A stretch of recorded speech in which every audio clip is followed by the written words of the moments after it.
Good evening, everyone, and welcome once again to the Legal Score, Prim and Proper Sports, whatever you guys want to call it today. It's March 25th, 2026, and I have the amazing honor to have a special guest on tonight. But before I introduce him, let me thank Brian B.A. Strilla, the production team, including Pink Fanfur for the promos, the musical introductions. And let me thank you, all of my new YouTube subscribers. Thank you so much. I've gone up over 100 in the last 30 days. Thank you so much. And for my socials, everyone watching, please share the live stream. This is going to be a treat you do not want to miss. I want to welcome everyone in and introduce my guest.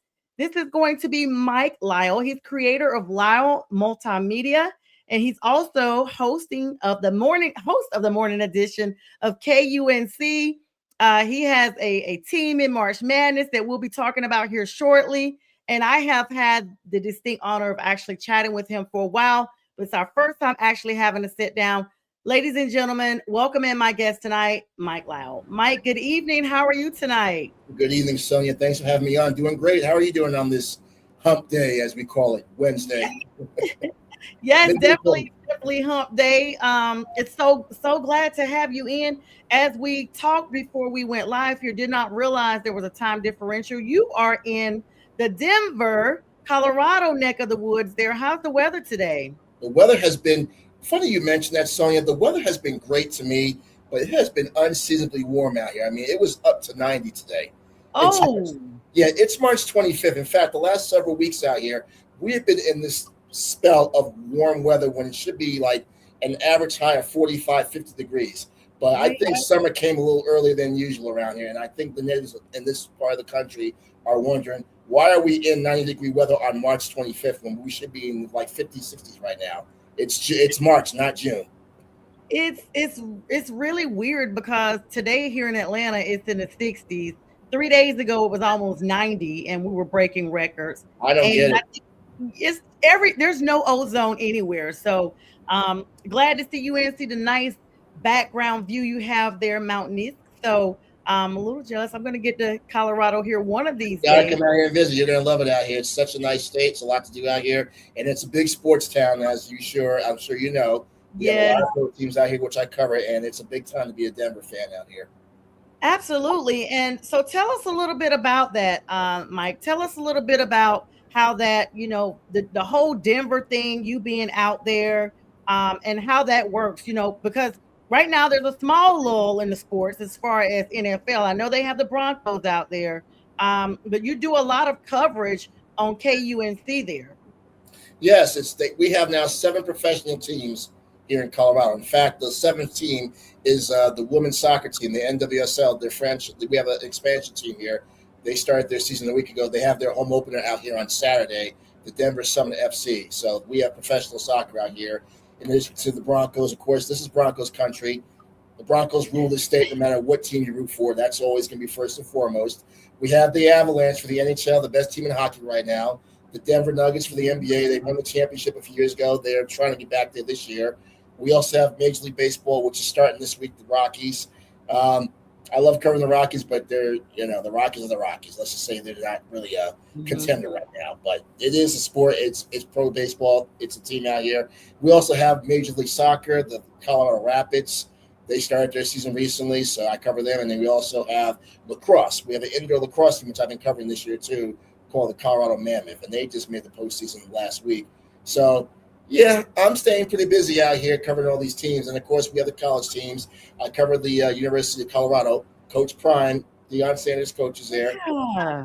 I cover him too. This will be my fourth year covering him and his team, and a bunch of other schools around here that I also cover. So, this is a really big sports state and city, and if you're a sports fan, you'll love it here. Win or lose, you at least have somebody or something to cheer for here.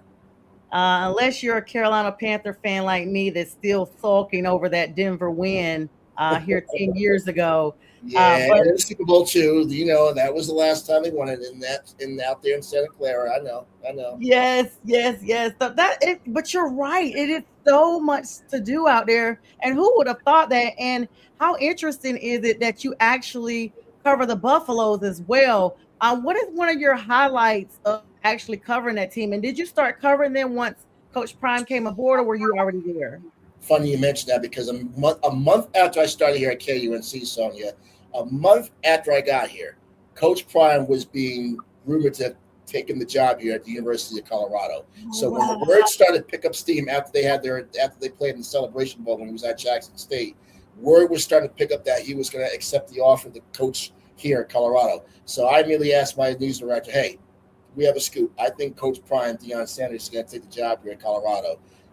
Please let me go to the press conference." So once they approved that, which they did without hesitation, the same night, it was a Saturday night, I will never forget, the Saturday night after your game, I reached out to the sports information director at Colorado. I asked him, I said, "Listen, I know there's a scoop. I hear that Deion Sanders is going to be hired as your next head coach. I would like to come and cover the press conference." And Sonja, within 5 minutes after I sent that email, I got a quick response from saying, "Sure, come. But here's what you do." So that was the highlight. That's been one of my highlights as I moved out here, was that I was one of the very first people on the scene for his introduction press conference here. And let me tell you, I should have done a before and after picture. When I got there, there was nobody there but me. But when the thing started, you could barely move in the room that he was at. It was My goodness. Oh my goodness. And that is such a, I don't want to say notch on your belt, but that is literally such a career notch on your belt there, Michael. It's great to be a part of that. Let me tell you. And like you literally had the plug. Right. And the thing is that he was here, and it wasn't just a local story here for Colorado. It was a national story because everybody knows who Deion Sanders is. We grew up watching Deion many years. You're a football fan. I'm a football fan. We all wanted him in prime time when he used to do all those crazy dances. The fact that he's coming here to coach this football program, mind you, a year after they had just won one game, he's taking this job after being at Jackson State, brought his son Shador and Travis Hunter, the rest was history after that, to come here to good old Colorado because he got paid a nice little sum of money to do that, and that's why he's still here. And now here he is in our backyard. Deion Sanders is coaching this football program. Couldn't have asked for a better storyline than that. Yes, and talk about a way to propel yourself into the limelight as well. I mean, we have to be able to add a girl and add a guy ourselves here when we need to, and I'm going to be add a guy and you here, Michael, because that is amazing. And I never would have known that. Like, talk about getting a chance to know the background story before it was in the forefront here. So that's awesome to know. We got a comment coming in here. Hello to Brian, the production I told you about, Mr. BA. He says hello and welcome, Mr. Lyle. Hey, Brian, thanks for having me on, buddy. Appreciate you. Absolutely. And thanks for all the behind the scenes thing that you and Pink Fanfare did. I mean, when you think about it, though, Mike, it's such a welcoming time for Coach Shador. Like you said, Coach Sanders. Like you said, Prime, he brought Shador, brought Travis with him, and we've had a chance to see the maturation of his coaching from when we saw him at Jackson. Of course, we saw him shine the light on just how impoverished that entire city was with the water situation and things of that nature. And Jackson just could not simply afford him anymore. But he brought what he needed to at that time. And then, as they say, he has to eat as well. Sonja, what was bothering me about the situation with how he left Jackson State, it's like anything else in life. You get a better job opportunity, like I did in my case, and that's why I'm in Colorado after being on the East Coast for so many years. You don't ever downgrade your status because you want to please other people. You do it for your own benefit. Mm-hmm. Coach Prime took the opportunity to come here because he was asked to come here. They wanted him here. I was told by a local colleague here that he actually had another offer. He might have been going to another SEC school, which I think was Auburn, which was, I think. Oh, wow. Yeah. So I think they were trying to get him to come to Auburn because they had a job opening as well for the coaching staff. But Colorado rolled out the red carpet for Deion Sanders, and that's why he came here. They wanted him here. They gave him everything that he wanted. They told him, "We'll give you this when you come here." And that's just how things are in life. When somebody really wants you and values you and they really admire you and see what you bring to the table, they will pursue you. Absolutely. Colorado pursued this man. That's why he came here. And yes, he did all he could do while he was at Jackson State. Put the program on the map, gave him national exposure, took him to a couple of bowl games. He did what he could do there, and it was time to move on to bigger and greener pastures. What was getting me upset was that some of the folks at Jackson State were kind of getting on his case about that. I'm like, well, if you had a better opportunity to make more money and get a better job, would you have turned it down too? If you're Coach Prime? I don't think you would. Right. You wouldn't. And we've seen in the NFL the influence that he has had and continues to have as the organization matures, as now we see Shador getting the starting role with Cleveland. I do want to talk about that for a little bit, That's but a Pro Bowl, by the way. absolutely. And so we'll get to that in a little bit here. Or I guess, you know what, we could go ahead and probably talk about that now, Mike, because we'll come back to the March Madness and things like that, because we kind of segue into some NFL there. The Shador situation, from the perspective of us as fans, you as the media, things of that nature, not necessarily being a Cleveland fan, but just wanting to see someone succeed and knowing, what actually is going on. I don't know if you can actually mention anything, but without mentioning anything, but we all saw how it just didn't seem like No. Shador was never supposed to be the starting quarterback, not even a backup for Cleveland, despite whatever happened. And once Kevin Stefanski was, kind of started to fizzle out and they knew they were going to pretty much part ways with him, they actually made the room for Shador because things were happening. And as we all like to say, God aligns things, the universe aligns things. So they happen the way they should. What were your thoughts as that process from the onset, from the draft up to where we are now? Shador had an opportunity. I didn't like the way the whole draft situation played out. I don't think many of us did. But eventually we kind of figured he was going to get drafted somewhere. I was like, this whole draft weekend cannot end without him being drafted. I mean, he had a draft rehearsal here in Boulder a month before he went to the draft. It was a weekend call, being hard to find. His father put on a draft day type of audition, and it was like a combine type setup here in Boulder on the campus at the University of Colorado campus, where local media like myself were invited to watch him and Shador and a few others perform and rehearse, if you will, like a dress rehearsal for any scouts that wanted to attend to see what he was about before we got to the draft itself. So he was showing everybody what he was made of before he got to the actual draft. Yeah, politics played a role in that too. You know how that goes in sports sometimes. But eventually he did get drafted. I didn't think he was going to go to the Cleveland Browns of all teams, but at the end of the day, he did get drafted, and that was the objective, that he was going to get drafted somewhere. We knew it was going to be someplace. Cleveland was the last thing on my bingo card he was going to end up at, but he did. And, yeah, he went into a situation where I believe the quarterback there was Joe Flacco, if I'm not mistaken, one of the starting quarterbacks. And then once we saw how that all played out, I would say give it about 3 or 4 weeks before Shador gets a starting role. Because how can you continue to let the team play like they are and they're not seeing that, okay, your system is not working with your starting quarterback? This guy, Shador, has been coming to practice. He was committed to the whole pre-draft workouts. When he got drafted, he was showing up every day at practice. He was committed to working out every day, getting better. People already had a knock on him saying he wasn't going to cut it because he just wasn't going to have to play at that level, even though he had a very stellar year out here in Colorado before he went to the pros. So it's like, well, he can definitely play at this level. He was committed to showing him that everybody that he can do it, and he was committed to doing that. And once he finally got that opportunity, he proved all the doubters wrong. I think it started in preseason when he played against against your boys in the preseason. I said, what do you got to say about Shador? I don't care if that was preseason. Everybody's, that was a preseason game. So what? He showed you that he could play NFL football, and they won that game, and he was the highlight of that weekend.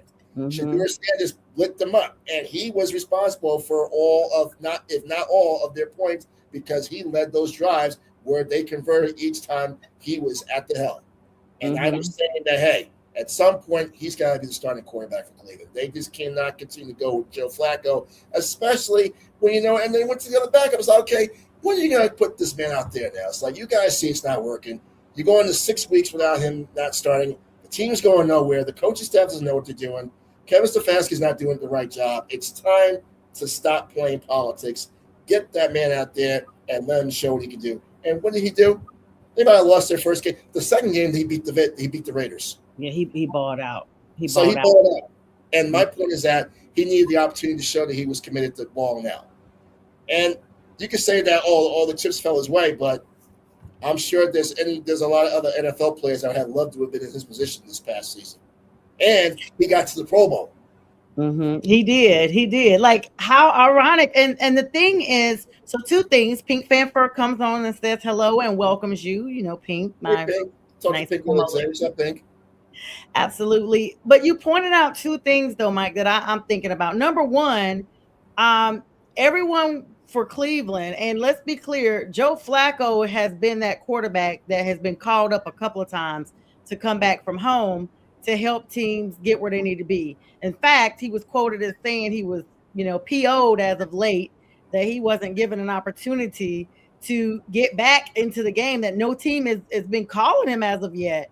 But the situation with Shador, and they did that was the most highly watched preseason game, the Carolina versus Cleveland game. That was according Yes. to the stats. Everyone was looking forward to Shador's actual NFL introduction. No one cares about it being preseason. We were wanting to see him on an NFL field, and we did, and he earned it. And even during the time that he actually played his first official game, he's the first rookie in Cleveland history to get a start and win a game and hit the stats that he did during that game. So, I do feel like how you said though, there's some get back to that. Of course, there's rumors swirling. I can't really confirm them because I've been chasing them down. It's like a rabbit hole. If there was some correlation between ownership with the Browns family and an incident that happened with Prime back in the day when he was playing Yeah, baseball. that's what I heard too. There was a lot of Yeah. politics about that, and that's probably why a lot of that was saying that was the reason why his draft status went down to the fifth round because of the Mhm. politics that went on behind the scenes. And they were saying that there was someone saying that Shador's interviews were not that great. He was kind of Mhm. flexing a little bit, and it was probably rubbing people the wrong way. And they were saying maybe his father was too involved in this process, but who would not want to see their father being part of their son's success right now? I mean, he again, I've had the privilege of covering Shador when he was out here for all 3 years. One of my Mhm. favorite players. I'm a big Shador Sanders fan. If there's any fan a fan of in the NFL, it's Shador Sanders because since he came out here, I have been a big fan of him from he came here to where he's at now. I have been rooting for him all the way to be successful because he deserves it. And he's young, but he still learned from his mistakes and he got better at them. And he's like I said, when he got drafted, he was already nose to grindstone with Cleveland. He was ready to go. He committed to himself. He worked out. He went to practice. He showed that he wants to be a part of this organization. And that's why all the good fortune is coming his way because he paid his dues. He paid his dues. People can say what they want about him. Well, he got this and all this happened, all that. Okay, but guess what, though? Stats don't lie. He earned that. He was out there when it happened. And whether you want to believe it or not, he had the right to be there. And if that was the case, then why is he there then? Why is Right. he? I will be honest though. I mean, I'm a fan now. I kind of was indifferent to begin with because I just was a little torn. You don't know what's real and what's not real anymore in this age with AI.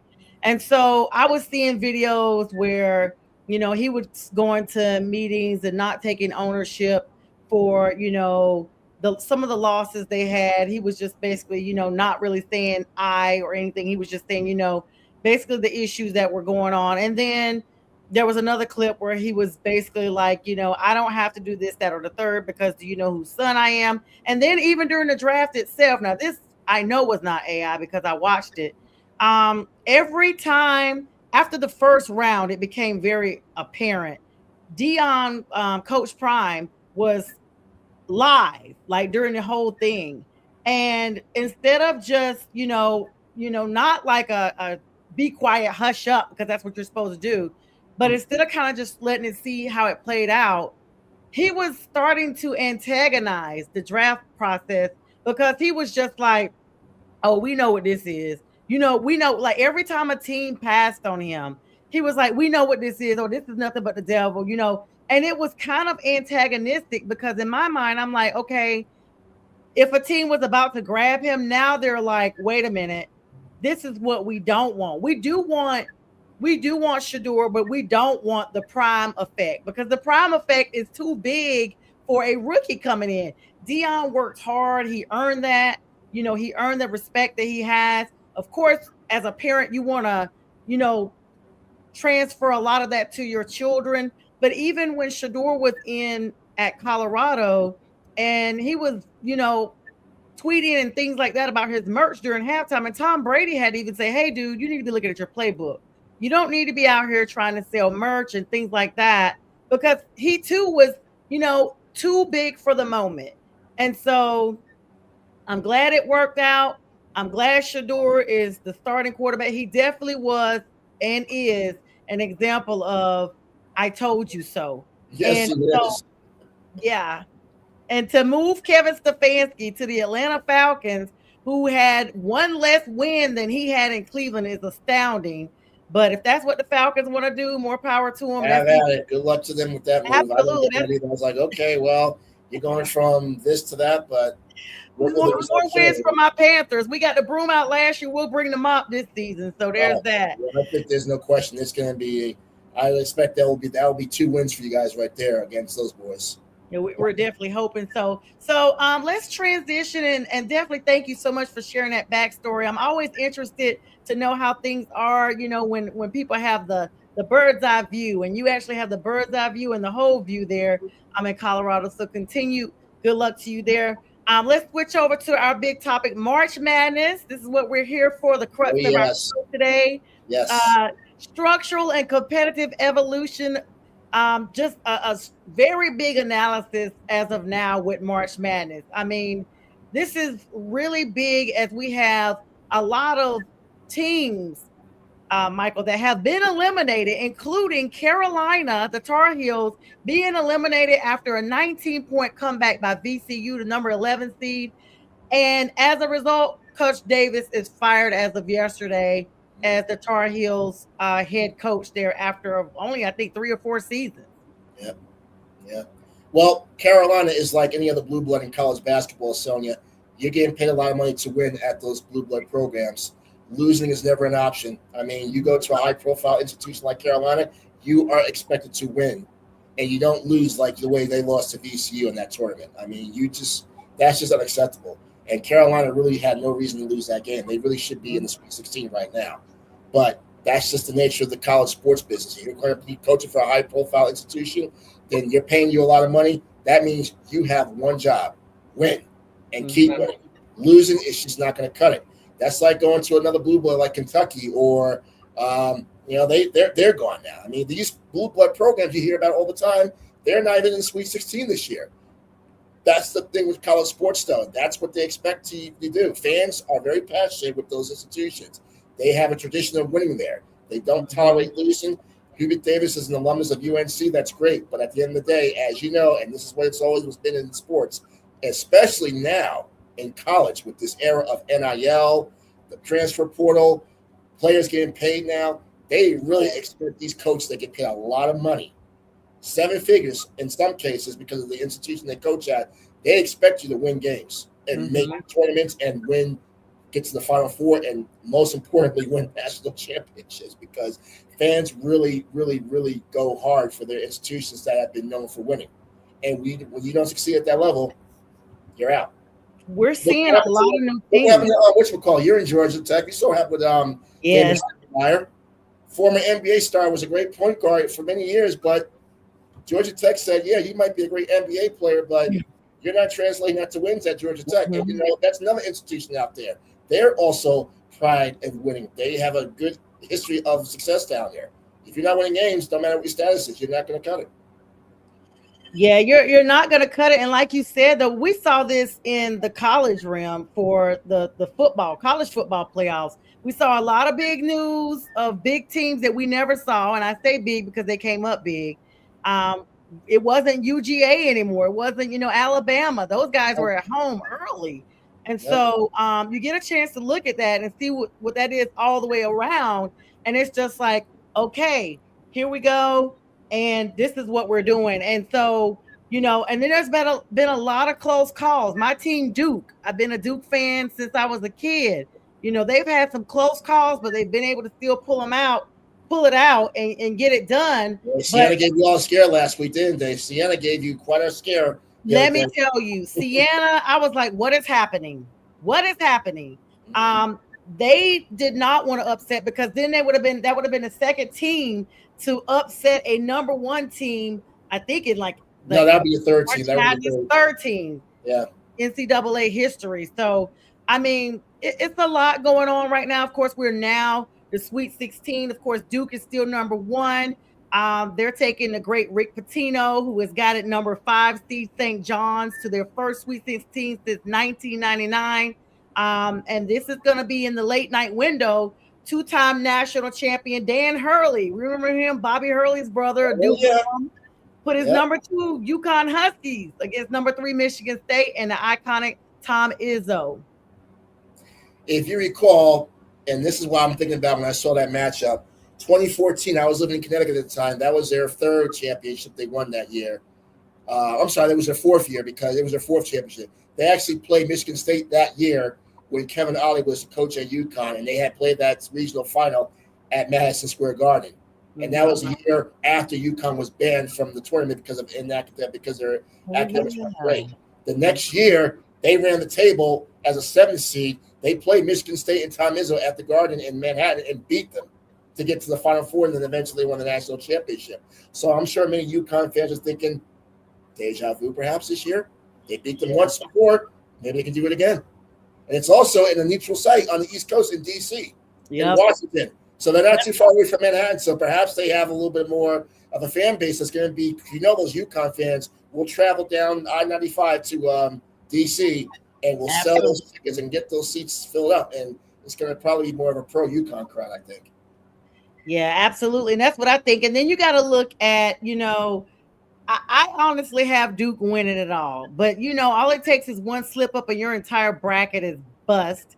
And so I have them, but I saw a couple of other professionals out there that had Arizona as one of the teams that they were thinking is going to still sneak in.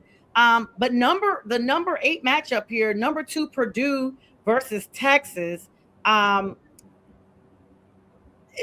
Coach Sean Miller, he didn't look or sound like a coach actually, Mike, that believed that his team would actually make the Sweet 16 after the Longhorns suffered that surprising loss to Ole Miss in the first round of the SEC tournament. But he barely squeaking into the field of 68. Texas is the only double-digit seed left standing. So if you look at that, here comes Cam Hyde revenge game.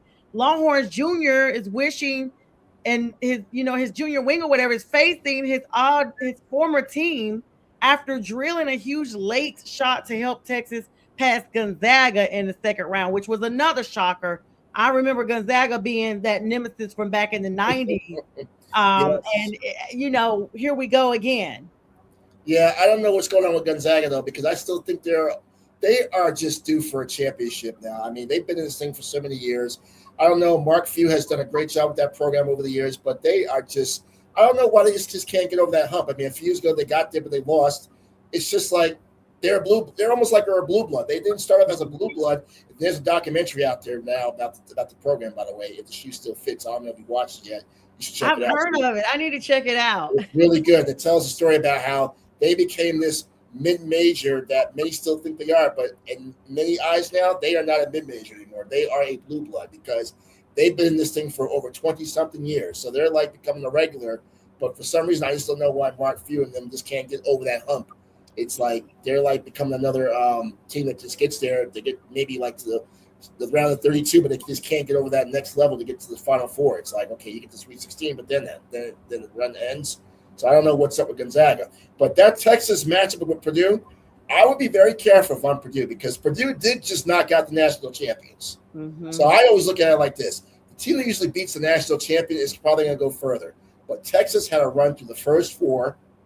They have not had a break in between. They had to travel. Factor in all of what they've had to go through these last couple of weeks. Teams that are like Texas are dangerous. Mm-hmm. That's why I think Texas probably has the upper hand here because they are still in game shape.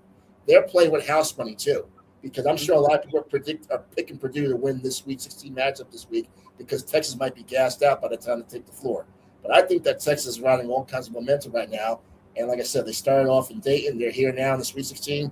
They could very well be in the Final Four by the time we get to next week. Absolutely. I just realized what time it is. We got a couple comments, but before we get to those, we have to do our due diligence here with commercials and an announcement, and we shall be right back.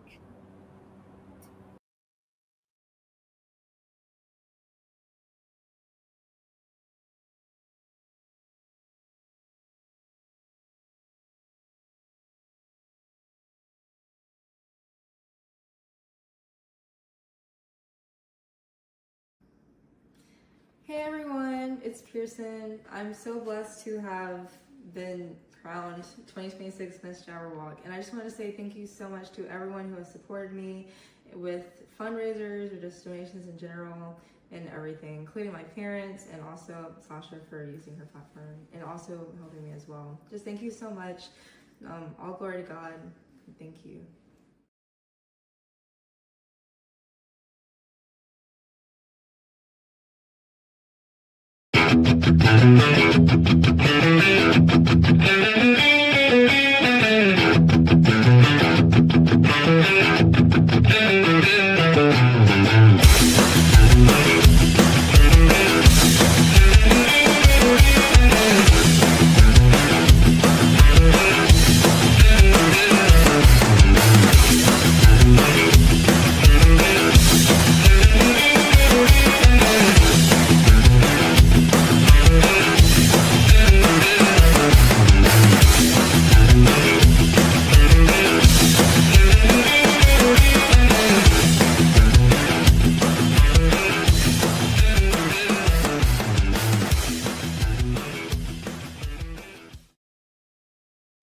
All right, and we are back. And again, congratulations to you, Pearson, for winning Miss Jabberwock for the High Point Alumni Association of Delta Sigma Theta Sorority Incorporated. That is my niece, and congratulations to her again for that crowning. And thank you to all of you all for the support that you've given her. And of course, you saw all the shows on the MPN McGrath Podcast Network. We are here 24/7, and it's without the cost of cable. So I'm rejoined with my guest tonight, Michael Lyle. And we were just talking March Madness. I agree with 100% of everything you said. We got some comments in here. Pink, we'll get to your comment about the women's in a moment since we're still talking about the guys right now. No Filter Boss, thank you so much for joining us. He says hello, bring me up. Great to see you on tonight. The next game, number 7, Iowa State versus number 6, Tennessee. It's hard to find another program, Mike, except for maybe Houston, that's played consistently elite defense at the same level as Iowa State and Tennessee over the past 5 years. But the questions entering this matchup are around the health and effectiveness of the star Joshua Jefferson from Iowa State and Nate Ament from Tennessee. Now, Jefferson actually missed the Cyclones' second round win over Kentucky. That was definitely a big upset. The Wildcats already being defeated. The meow snatched right out of them. And he went down with an ankle injury. And then Ament played in both Tennessee's first weekend games, but he was less effective as a player because of lingering leg injury that he's been suffering. But there's a chance this one could actually devolve into a defensive struggle. I agree. And with Jefferson coming back, I think that's going to be an advantage to Iowa State because, like you just said, he wasn't even in the Kentucky game and they didn't need him. Now he's going to be available for this game. That's an advantage for Iowa State. I think that's the. I mean, I think advantage for Iowa State for this one. Tennessee's going to put up a good fight because they've gotten there too, and I think they too are due for a long run. But I just think that now with Iowa State and now with a healthy Jefferson back in the lineup, that's going to spell problems for Tennessee, I believe. Absolutely, I agree. All right, the number 6 game, Michigan versus Alabama. Now, before we get into that, Alabama has this drama already going on. They had this, this player we talked about, Mr. Williams, I believe is his name. We talked about him last week. All these pounds of marijuana found in his dorm room. He's been removed from the team, removed from the campus. One of their biggest leaders on this team. But Alabama still is finding a way to hang in there. I'm not sure if they can do it tonight with this matchup here, because there's a recipe for taking out Michigan, Alabama 3-point heavy style. And it may be this game, of course, coming up Friday. I'm saying tonight. I'm thinking it's Friday. My bad. It's Wednesday. Have a Friday show. I'm already ready for the weekend, Michael. But it was Wisconsin both times. Only twice this season has Michigan's opponent made 15 or more 3-pointers. And both times it was Wisconsin. And the Wolverines went 1-1 of those games with a combined point differential of 0. Now, Wisconsin, of course, this team is ranked 4th nationally in made 3-pointers per game and 36.2% shooting. Alabama ranked 2nd at 12.8 per game on 36.1 shooting. So it's going to be even right down the middle there, Michael. But the Crimson Tide have made 15 plus threes on 10 occasions this season. And this is going to be an opportunity for them to see if they can, match up against the Wolverines and if they can splash a ton of threes, because this may be what the difference maker is in this game. But Michigan plays a lot of defense, though, and that's why that's why they're in this position now. Not only have they played a lot of defense, they've outscored the opposition. In fact, my alma mater, who they played in that first game for them was Howard. And even though we played them tough that first half, they came out the gate second half and started hitting shots all over the place. And it became a 4-point deficit. The 4-point lead became a 20-something point win. So they have played some very good defense these last couple of games. Defense wins championships. Mm-hmm. I do believe Michigan has the upper hand because, Alabama can shoot threes all they want to, but if Michigan can guard that perimeter and keep them from not making too many shots, and they can convert on the other side of the basket too, I don't see why Michigan can't be in the Final Four. I just think they almost have – it's almost like the Fab Five from the 90s. You remember those guys? Yes. They're playing like them. They're playing like them. They're playing just like they were, just like that crew, offensively and defensively. They just have the total package right now. They do. That's awesome. And let's put a plug in right now for your favorite basketball team, Howard. They came out the gates, and I actually was surprised to see them among the playoff contenders this year, Michael. I wasn't surprised because I've been following them. It's my alma mater, so I go to some of the games. I do manage to go back and forth to D.C. occasionally, go check out some games. And they were the best team in their conference all year long in the MEAC. I mean, they were the number one team. They were expected to win that conference and win the championship and get back to March Madness because they have arguably one of the better players in the nation in Bryce Harris, who is going to be a Hall of Famer one day for our university because he has really, really stepped up and brought this program back to prominence in Washington. I mean, 3 out of the last 4 years, and he has been one of the big reasons why they're there. And the interesting side of that story, Sonja, is that as good as he is, he could have easily gone into that transfer portal or maybe with NIL or somewhere else. But there was a story about this they mentioned during the games that he committed his entire career to Howard, a mid-major program in Washington. But the culture there, he was happy there, they embraced him there, and he turned out to be one of the best players in that conference and the best player in the program's history and bringing us 3 conference championships, getting us back to March Madness. And this year, they won their first ever tournament game in program history. They beat UMBC in the first 4. And he hit the big shot in that game to win it.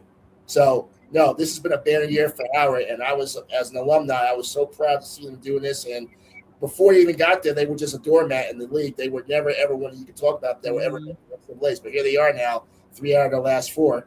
They're starting to become a regular. And that's what you want for these small schools that get into these tournaments. That brings a lot of revenue to their university, to the conference, not just the national exposure. So, and then they played Michigan, like I said, very tough.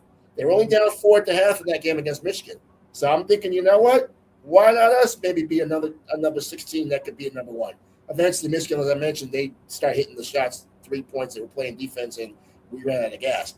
But to get to that point and to show that we can hang with those Power 5 schools, that's a testament to what they're building in terms of that culture in DC with my alma mater, and I just couldn't be more proud as an alum to see what they're doing. And I think you're gonna start seeing them as a regular, I think, in this tournament because they're just that good. That's absolutely amazing. I think with a little bit more conditioning, they will definitely be able to go the duration with these big league teams. And you're right. They looked like they were formidable the entire first half. And I almost feel as if it's just they ran out of gas. They gave everything they had in the first half, and they just didn't have it in the second half. And because this is their first appearance, to this stage at this point, they're not used to that level of playing right now, but they will be back. I have no doubt about that. And they have a very good coach, Kevin Blakeney, who actually played at Duke, and he has a really good connection to the Duke program. I mean, they show him at Duke all the time. Mike Krzyzewski gave him praise before the tournament, and he told him that they support each other. He said, "Coach, go out there and get that tournament win. get to March Madness, represent the Duke family too, and he's been doing just that. And we're happy that we have him here in Howard. And I think with him in charge, we're going to see some more championships. I think we're going to become a regular. I'm excited about it, as you can tell. I love that. And of course, Howard is the home for the D9, most of us anyway. And the Mecca, the real HU. I got to throw that out there. I got to just throw it out there. We're the real HU. We're the Mecca of all HBCUs. Yes. I got to HBCU. All right, moving on to number 4, Nebraska, still hanging in there against number 9, Iowa. Old Big Ten West football rivalry taking place here, Michael Stage, in college basketball. This is a plot twist no one saw coming. Nebraska is actually making its first ever Sweet 16 appearance, and Iowa is here for the first time since 1999. The rarity of this moment for both programs, combined with their neighborly dislike of each other, they are neck and neck right across the border there, makes it a must-watch game for high-intensity vibes as well. Maybe the Cinderella situation may not be just alive yet, but the next best thing is on display here amid these two runs from two programs with little hoops history, like for the title. They're just coming in. Well, Nebraska's story is interesting, Sonja, because last year, I'm not sure if you remember, there was another postseason tournament that they played in called the College Basketball Crown. It's held in Las Vegas. Wow. Nebraska won that last year. And what I say what's interesting is about that is because they took that win from that tournament last year, that pay-for-play tournament in Vegas, and they took that and ran with that this year. And as a result of them getting that postseason experience last year, that's why they're in this position now. Mm-hmm. So those second-tier tournaments that these schools that you don't hear about often that make it and win them, that's like a springboard to get to March Madness and get into this big tournament here. And you never know what that would mean for them, and they can use that experience to move further. And I think that's why Nebraska, I would pick them to win because they are built. They got the experience playing in the postseason last year. They won a tournament. They won a championship. They're here now because of that experience. And I just think that I always watch for experience on these programs. Senior leadership and the fact that they've been in these positions, in these tournaments, and they have postseason experience. That's why, yeah, Nebraska's a football school, but they're becoming the basketball school now. And a win here would make that case even more stern that, yeah, this is now, and not just volleyball too, by the way, because Nebraska, they have a big volleyball following out here. It's really, I don't know if you've seen it on social media. I saw some stuff. Stadium. Yes. So football and volleyball are the big things at Nebraska, but a win this weekend will make them now a legit basketball school as well. Oh, wow. Yeah, that's definitely big. I mean, talk about the Corn Huskers. They are husking everybody. They are shucking and ducking and taking names. So congratulations to them advancing this far, and good luck to them. Number 2, UConn. We've seen these guys before versus Michigan State. Number 3, that's going to be a Friday game. Michael, we get a chance, like I was saying at the beginning, to see Dan Hurley versus Tom Izzo in the Sweet 16. This is a run back for them. This is the right to face Duke or St. John's in the Elite 8 is a gift. East region is so good, though, Michael, that it's going to be regarded as an excellent Final Four. They're already putting it out there, both from a basketball perspective and from a storylines narratives perspective. Michigan State has an edge at the point guard with Jeremy Fears Jr., but UConn has a more play matching elsewhere on the perimeter, because when you look at how the matchup is going down with them, it's going to be a battle between Alex Karabin of UConn and Jackson Kohler of Michigan State. So this is going to be, I'm looking for a lot of points on the board on this one, Michael.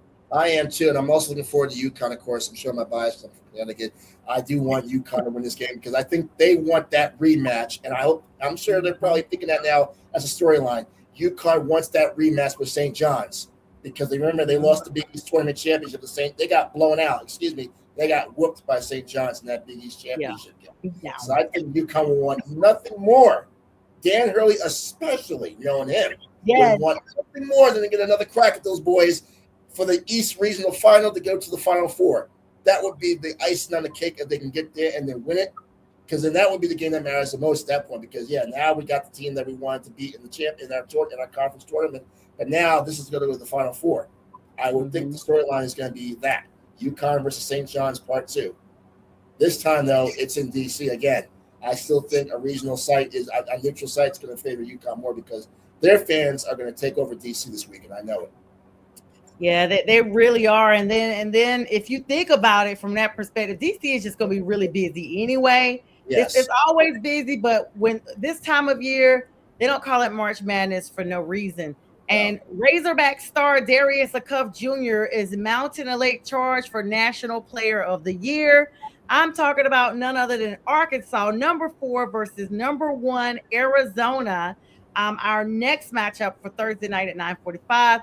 The NBA mock drafts have just put his name at the top repeatedly as one of the top draft picks. Arizona's Braden Burris, of course, is also more low profile compared to him, but he's also projected to be a first round pick in the midst of a great freshman year. I mean, they're a little ahead of the game, but hey, who knows when you come out into the league, there, Michael. But Malik Thomas and from Arkansas and Arizona's Jaden Bradley are also those fearless shot takers. The Wildcats are markedly more rugged inside, but Arkansas has a cuff, and this should be a fun matchup. Watch for offense in this one, I think, because those players you mentioned, offensive studs. This might be a high scoring game. I don't think we're going to see as much defense. I think you're going to see it probably in the 80s and maybe even 90s if they can really go out there and put on a clinic with their shooting. And I think this is going to be one of those high scoring affairs. But I'm going to put the edge towards Arizona because I just think this is more of their backyard. This playing right into their hands. Arkansas is a great team too, but Arizona has been on this stage before. And I think they're gonna take advantage of this being on this stage now. I think favoring Arizona. Yeah, and they have probably not by a lot. High scoring, yes, maybe by 4 or 5 they win by though. I think it's gonna be a close game. There's some people that's thinking, some mock drafts out there, mock brackets, I should say, have Arizona taking it all, which leads me to the next game here. Kevin Sampson's Houston. Kevin Sampson, alumni of my alma mater, University of North Carolina at Pembroke. Head coach there of Houston. We've seen them the last couple of seasons and in several heartbreak situations. He's back again to run it back as the number 2 position this time versus number 3 Illinois. That game is Thursday at 10. And Houston's, with Ken Palm is number 4, while Illinois is number 6, which means actually the 2 of the 5 best teams still remaining, Michael, are in the field or squaring off earlier than you would think. Especially with it just being a Sweet 16. But a matchup like this is the upside of some big weekend action as we get 2 projected lottery pick guards going head to head in Kingston Flemings from Houston and Keaton Wagler from Illinois. It's going to be a multi-dimensional offensive prowess. When we look at offense, it's going to be the highlight, the creme de la creme.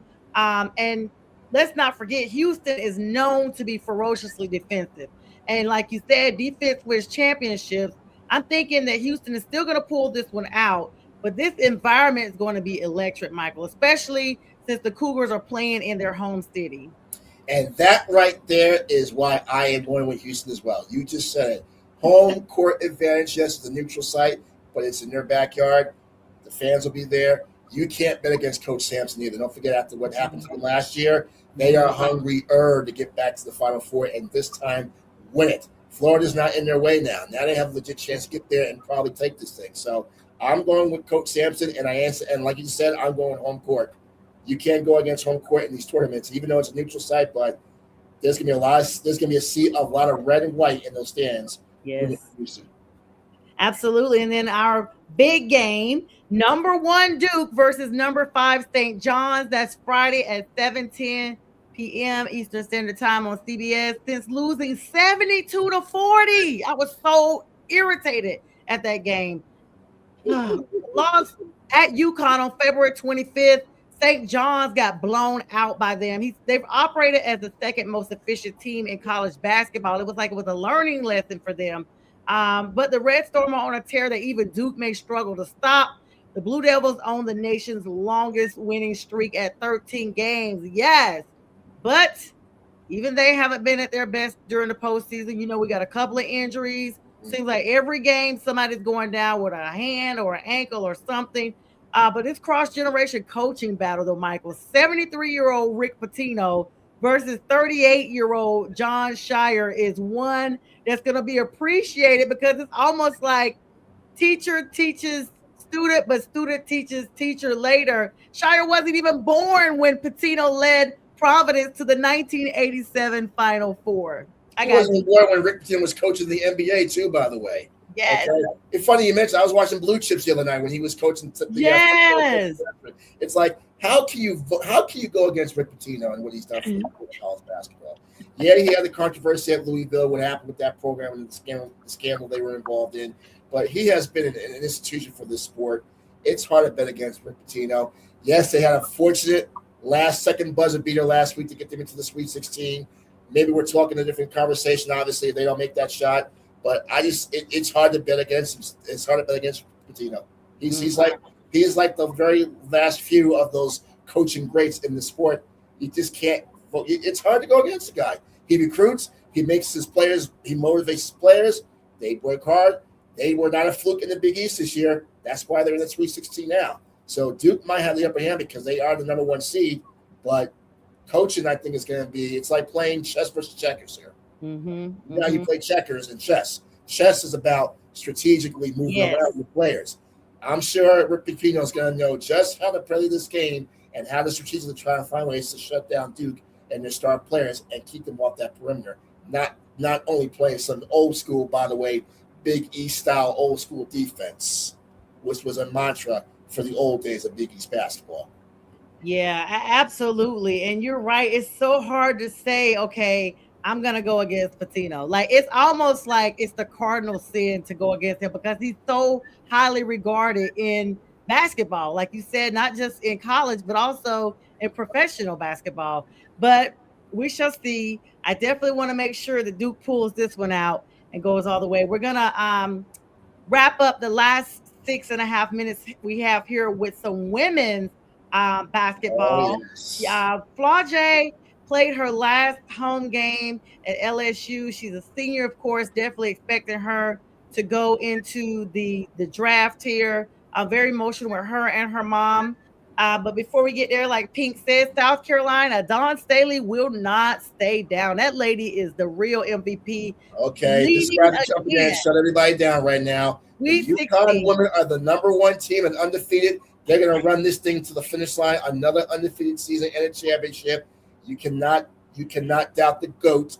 Oriema, GOAT, and I did mean that. And I love Dawn. Dawn's great. She's always going to be right up there with us. She's from up that we way. Understand that, but let's not forget though, this whole era started with Gino. In those early in the early 90s, it all started with Gino. That rivalry he had with the late great Pat Summitt, it just snowballed from there. And right now, UConn is looking like a team that is just unbeatable right now. They haven't lost a game, and they're margin of victory. They're number one victory the other night against Syracuse. Yes. They're number one, and they are playing Friday at 5 p.m. versus the University of North Carolina. Their ladies are still in it, the number 4 seed. Then you got Notre Dame versus Vandy, the number 6 and number 2 seeds at 2:30 on that same day. And at 7:30, you got men versus UCLA, number 1 seed UCLA, the running Rebels, still getting it done. And then at 10 o'clock, the ladies of Duke, the Blue Devils, the Lady Blue Devils, are going to be playing Miss Flau'jae, number 2 and number 3 seeds at 10 o'clock on Friday. And that is the Sweet 16. And then continuing on Saturday, you got Louisville versus Michigan at 12:30, Oklahoma versus South Carolina at 5. And then you have the Wildcat ladies are still in it, University of Kentucky versus Texas at 3. And then UVA versus TCU. I'm still shocked TCU is still in here, Michael, at 7:30 on Saturday, Sweet 16. Throw out your brackets, though. I just said I think is going to win this thing. Just throw out your brackets. Those are all good games, but I think everybody wants to see a South Carolina UConn rematch. I think everybody wants to see that because of all the teams remaining in this field. I think those are the 2 teams that everybody's going to be keeping eyes on at this point because, you got one team chasing perfection again. On the other side, you got another teams in Coach Staley trying to get back there and maybe this time have her way with UConn and maybe topple Coach Oriema. But throw out your brackets. I'm calling it right now. UConn's going to go all the way. They're going to finish the season undefeated. They're going to have a 13th championship. 13 championship. Oh, gosh. 13. 13 championships, Sonja. 13. They are unstoppable. They seem to be unstoppable. And I covered them when I was in Connecticut for many years. And I'm going to tell you now, the 2015-2016 season to me was their last year. They ran it and they won it, and they were so dominant then. This year's team might be better than that team because they are probably, if not equally, probably better than that team, and they are just dominating the field. It got to the point where even the Syracuse coach the other night was complaining about being in their brackets. You hear about that? The coach from Syracuse was really upset after that loss to UConn, and she was really upset that they had to get picked to play in that bracket again. And then my attitude is, well, listen, I understand you're upset, coach, but you got to play your bracket. You can't get mad because you're playing UConn in your bracket. I mean, if that was the case, if say you beat UConn, would you have been making that argument then? I don't think so. You got to play your bracket. That's pretty big, but as I like to say, and this is the legal score, the verdict is still out on that one, but it's always good. Got to plug in some NBA scores real quick. The Atlanta Hawks getting it done, final overtime over those Detroit Pistons that everybody's been bragging about, saying they're number one in the East. Well, Atlanta just defeated them 130-129 in overtime. The Thunder and Celtics game is still going on. They have about a minute left in that game. There's an 8-point lead by the Celtics over the Thunder. Other games, OKC versus Boston is going on right now. Excuse me, that is the same game. My apologies. San Antonio versus Memphis. That's not even a game. That game is a wrap. It's 8 minutes left, but there's no way San Antonio loses to Memphis when they've already got like a 30-point win ahead of them. Washington versus UTA. Utah, that being 49-32, not even a big game. Houston right now, early in that game, the Rockets have not taken off against the Timberwolves. And then, of course, you have the Lakers game. They won over the Pacers today, 137-130. The Heat proved to burn out the Cleveland Cavaliers, 120-103. 157-137. Chicago goes down to Philadelphia. And then some other games coming on here in the next couple of minutes. Dallas versus Denver and Brooklyn versus Golden State, as well as Milwaukee versus Portland and Toronto versus the Clippers. Those are the West Coast games out there.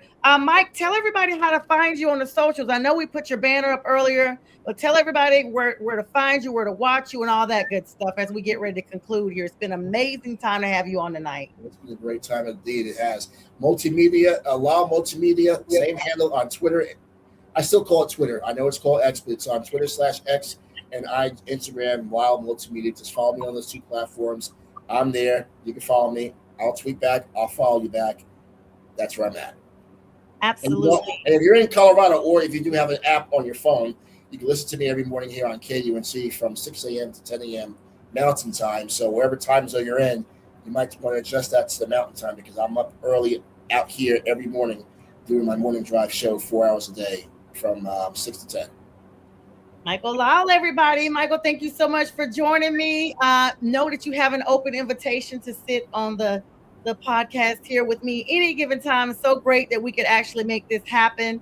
And we'll just make sure we see you again soon. And everybody tune in round the clock, more shows coming up. And Friday night, I'll be back Friday night at 9 p.m. Friday with the fellas.